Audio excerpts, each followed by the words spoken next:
I'm a native of Igbobo. I attended St. Patrick Early School, Yaba, University of Lagos, Yaba, Akoka Yaba, then University of Ibadan for furthering of education.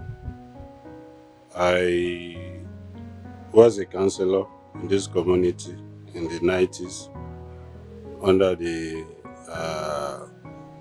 SDP, Social Democratic Party of Nigeria. And immediately after I left in 1993, I joined the civil service briefly.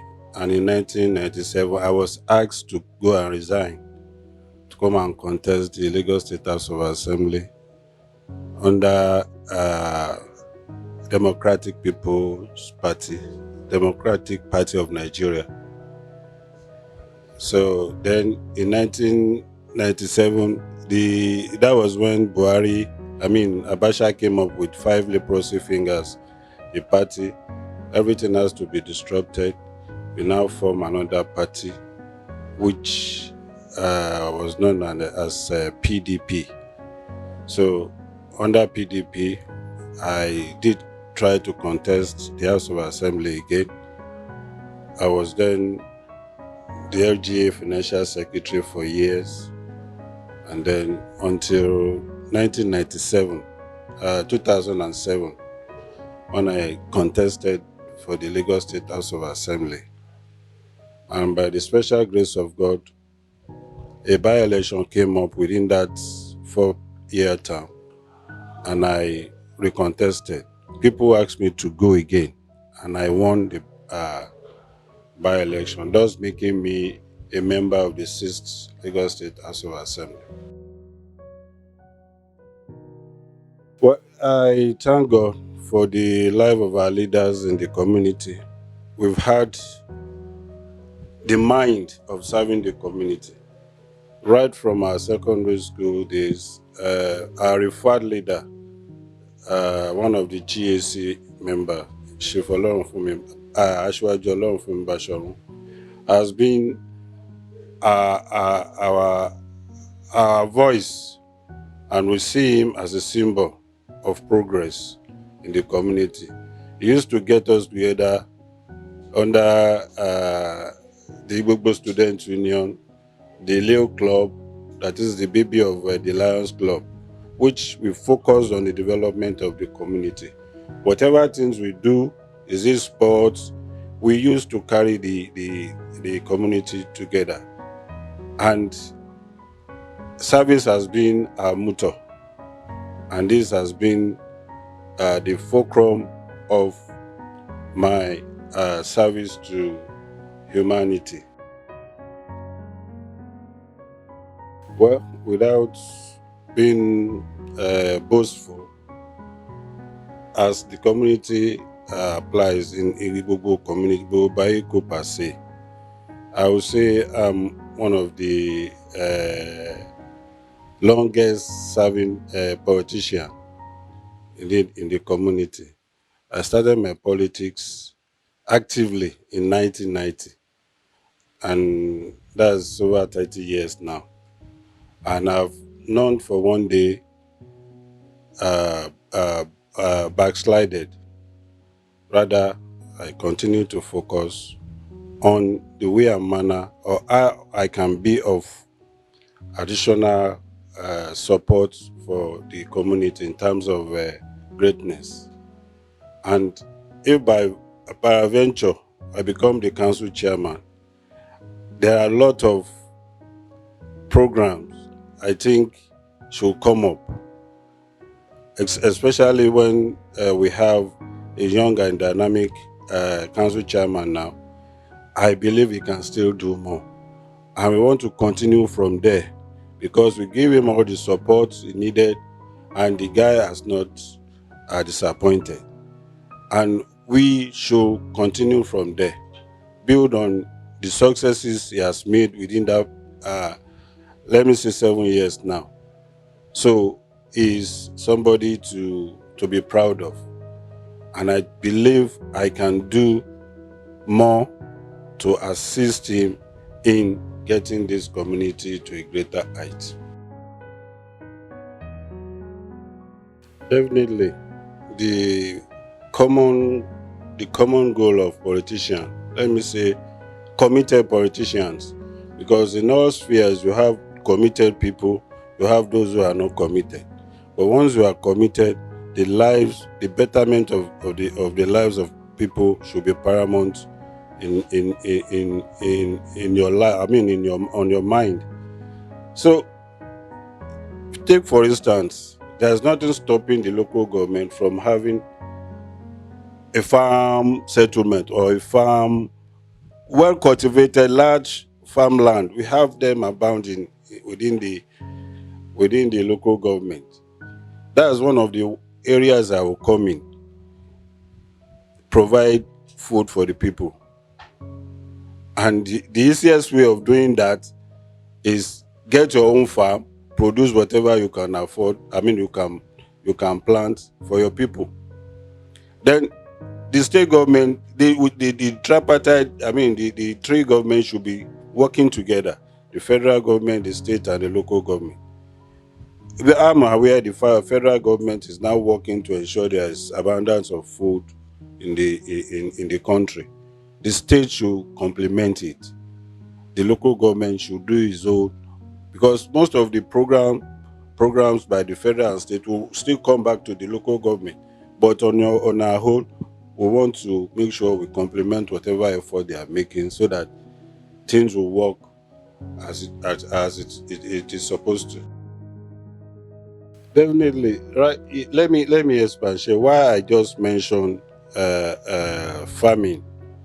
I'm aware of the exuberance of our youth. I know what they want. But it is not about the youth that make up a community. There are some percentage. The older ones have their own percentage, but we are not talking of the collectivity of every citizenry.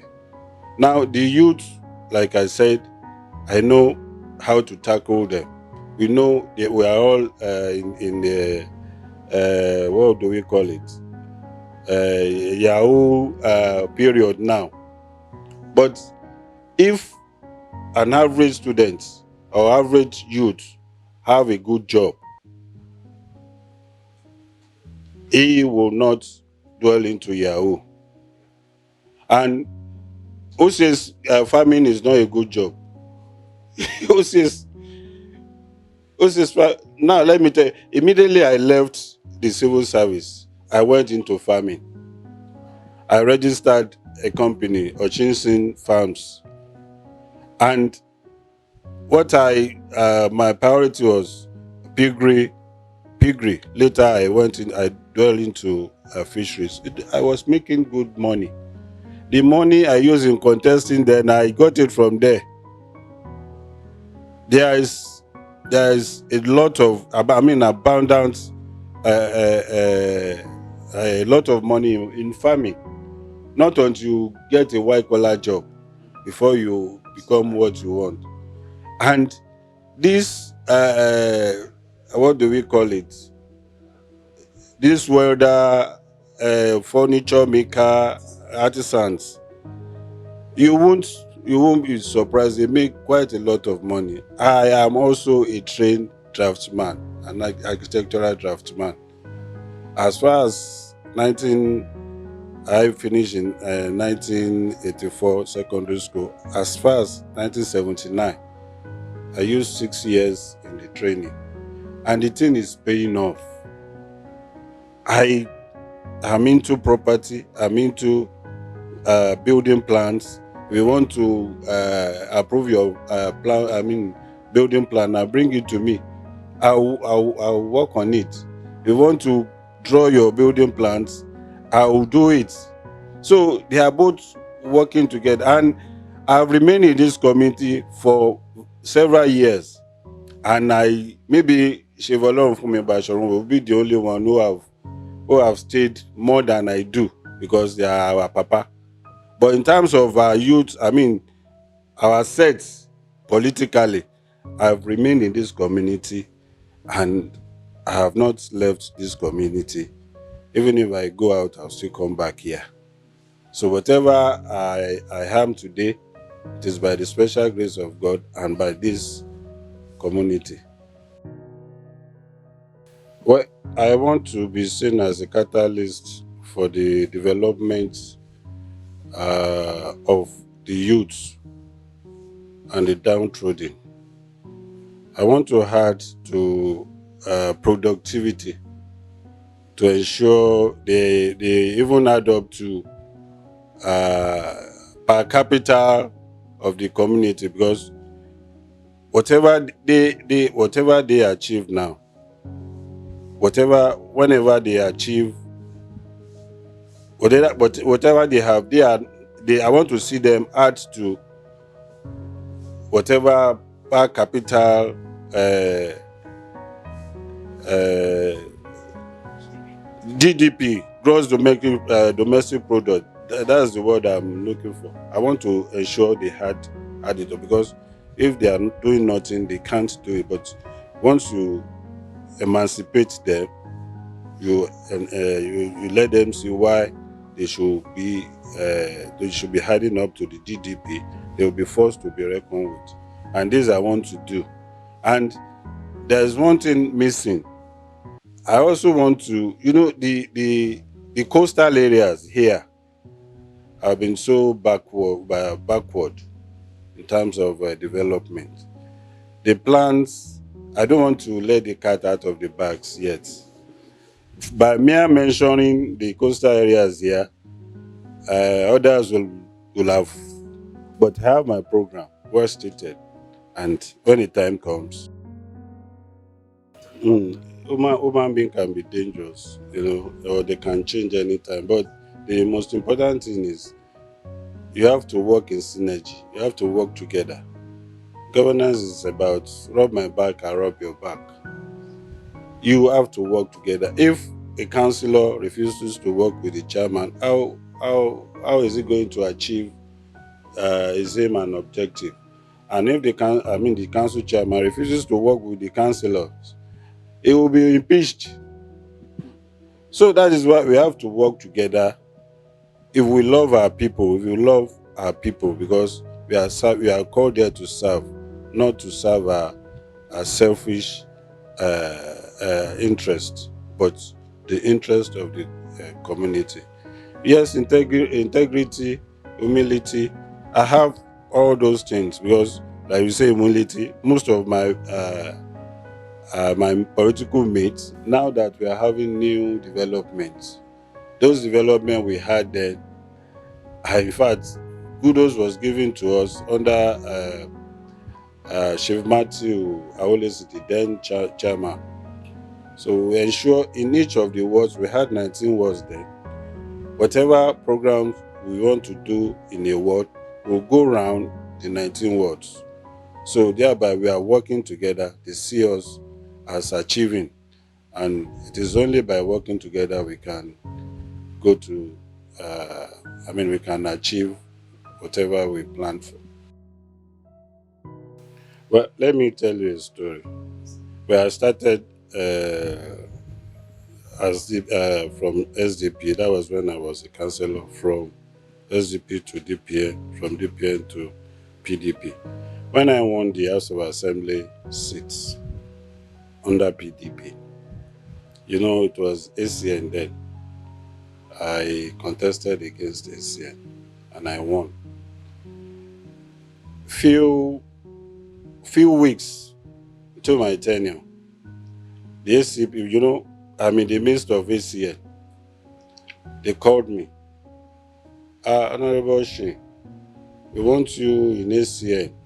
We will take you to Ashiwaju. Once we take you there, forget about your second term. Everything will be worked out. Virtually on an everyday basis. Another one will come. Another one will come. And all I said, thank you. But back home, my PDP men are watching me to see whether I will go to ACN. While they were calling, I do tell them, don't worry, I know what I'm doing. But while I continued to work with the ACN in the ACN controlled house, they loved me so much and they wanted me to grow. And I said, wait, I won't do this. PDP gave me the mandate to serve. Under PDP, I became a member House of Assembly. And by the time I leave this house, I will remain a member of PDP without any bickerings with the party, the ACN. So that was how I left. And when I came back, when I left the office, PDP members were thanking me. And I said, why are you thanking me? You gave me this mandate. And even if I want to leave this party tomorrow, it won't be within this period. So when I came back, I stayed for more than 4 years before I eventually joined APC. Even at the formative stage of APC, they still wanted me to be part of the party, but I insisted.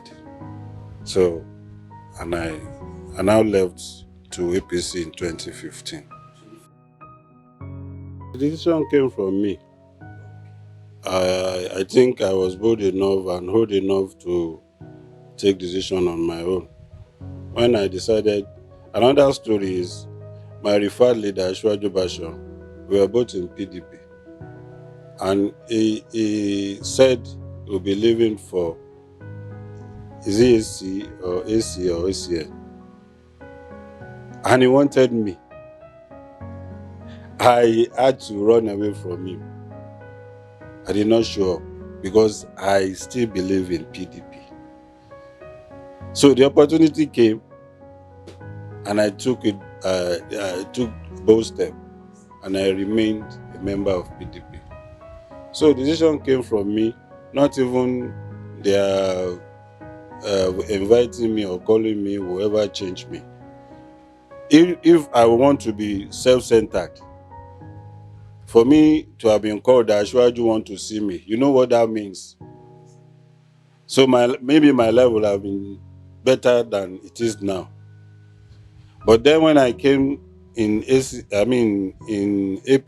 in 2015, the same Ashwaju Bashorun took me to Ashwaju Bola Ahmed Tinubu, and he welcomed me and he said, please work with your leader, don't go against your leaders. And that was what he said. And I said, thank you.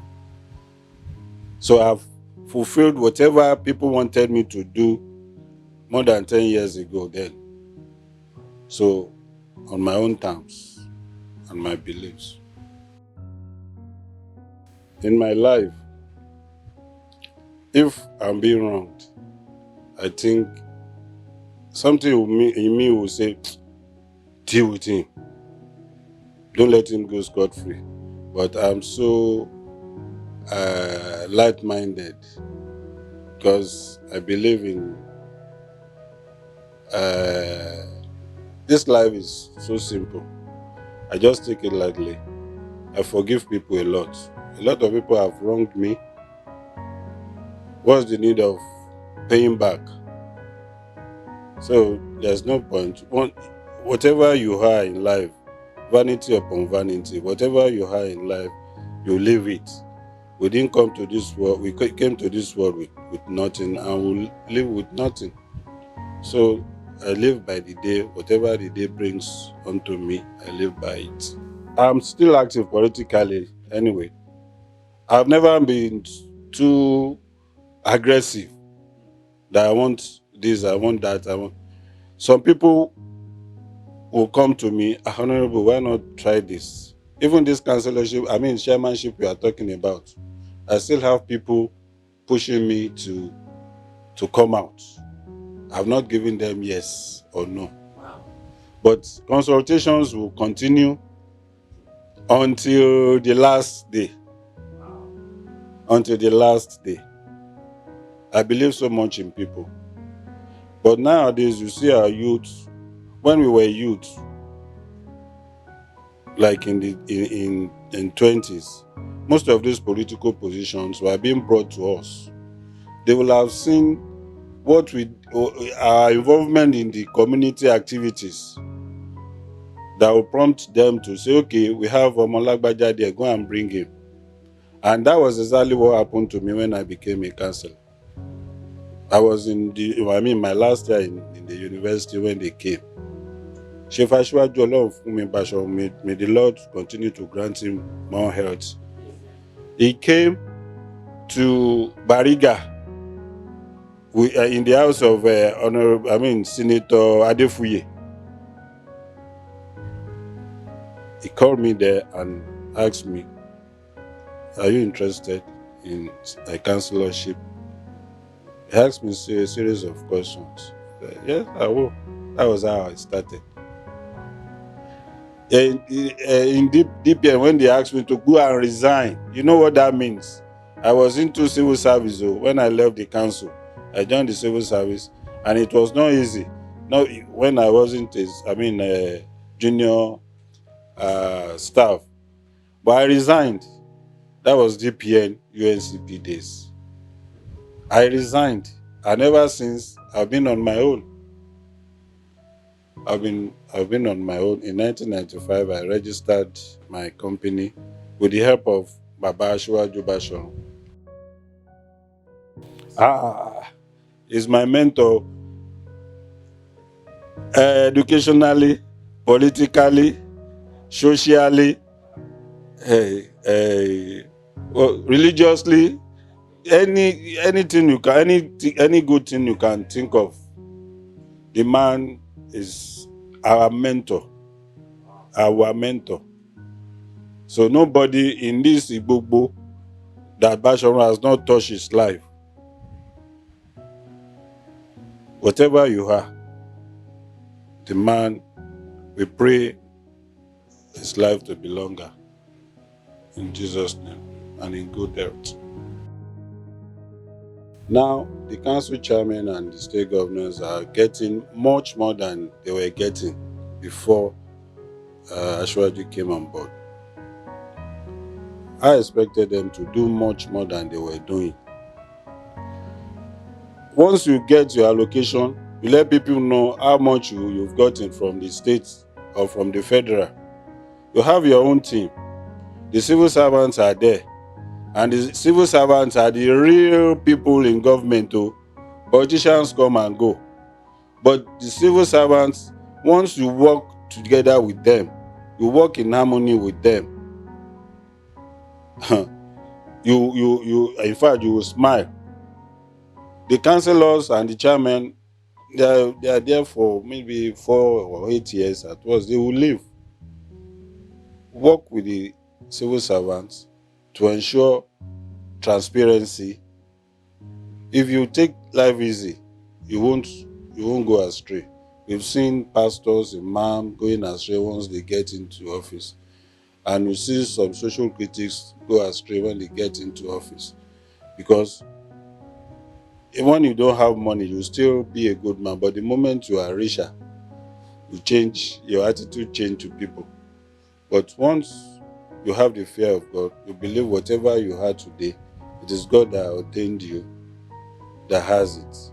You came with nothing, and you will go with nothing. My name is Honourable Olugbenga Akinwale Oshin, and my Christian name is Abraham. I am here to be 60, and I pray God that before I attain the age of 60, I want to be the council chairman. Many people get there and they change, and with the fear of God, which I want it to be my bedrock, will guide me to, because we need leaders of note in this community, and we have them where we can copy their ideals, and I want to be seen to be one of them. And before I attain the age of 60, I want to be the council chairman of Ibopo Aiko local government. If we had one local government, I will aspire to be the Kodo local government. But the style of APC is quite different. You have to go to your local government, your SCDA, to perform magic. And if they need you, they will call you at the top there. But I'm still agile, strong, and I believe I still have those touch. The present council chairman, even though he has done well, I still have those touches that he has not. So I'm going there to polish whatever he has done and add more.